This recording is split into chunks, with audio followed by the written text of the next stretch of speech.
Triumph Bonneville is a two-wheeled motoring icon that's as British as a plate of fish, chips and mushy peas, even though production is now in Thailand and its name was originally derived from those famous salt flats in Utah. Thank you very much. Cheers. Today the Bonneville is more about chasing memories than any land speed records, with a bike that both steadfastly and romantically retains the look of the 1950s original, but serves it up with modern day performance, handling and reliability.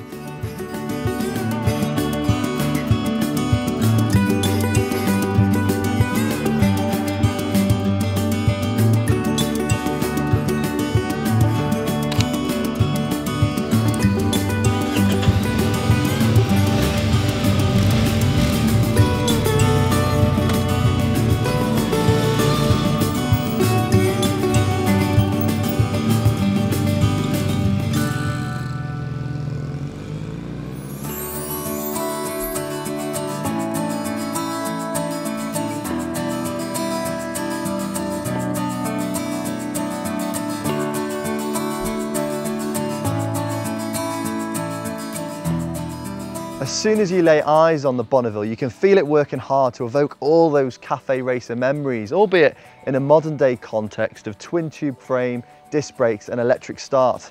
Base models get 17-inch alloys, but on this T100 version, you've got these beautifully spoked wire wheels, slab seat, pea shooter exhausts, tachometer, fork shrouds, and these hand-painted coach lines on the fuel tank.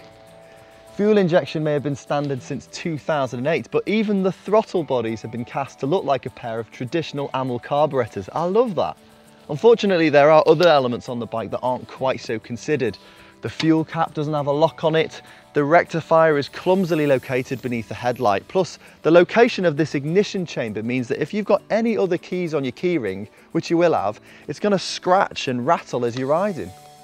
There aren't any such complaints about the engine, which is the same 865cc parallel twin that's used in the Scrambler and the Thruxton, combined with the 5-speed manual box, although this one has been tuned to deliver more mid-range and produces 67 brake horsepower.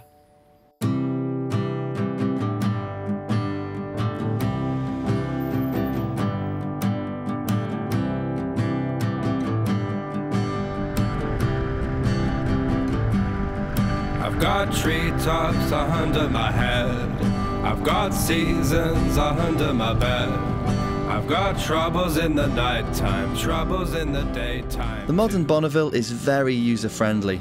The bars and pegs are well spaced to make the riding position nice and roomy, while performance is really smooth, refined and surprisingly sprightly. Dynamically speaking, it does stumble. There isn't much ground clearance for cornering, and both the seat and rear suspension are very basic. But these can be easily solved with the help of Triumph's passionate specialists and their myriad upgrades. Regardless, this bike will put a big smile on your face. I've got troubles in the nighttime, troubles in the daytime blue.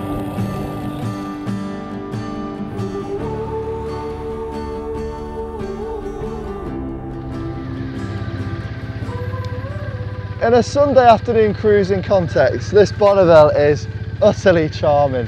It's effortless to ride and so nostalgic. In fact, all I need now is the smell of Castellar. You could quite easily fall in love with a bike like this, and who could blame you?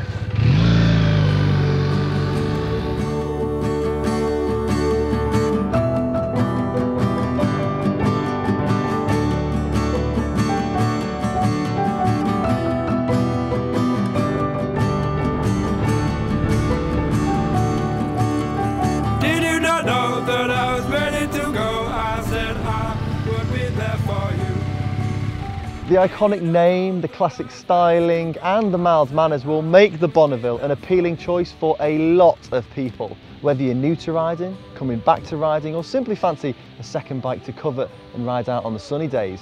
Granted, in standard guise it doesn't really encourage any superlatives, but just as in the 50s and the 60s, if you look at this bike as a blank canvas, as your blank canvas, then it is one awesome place to start.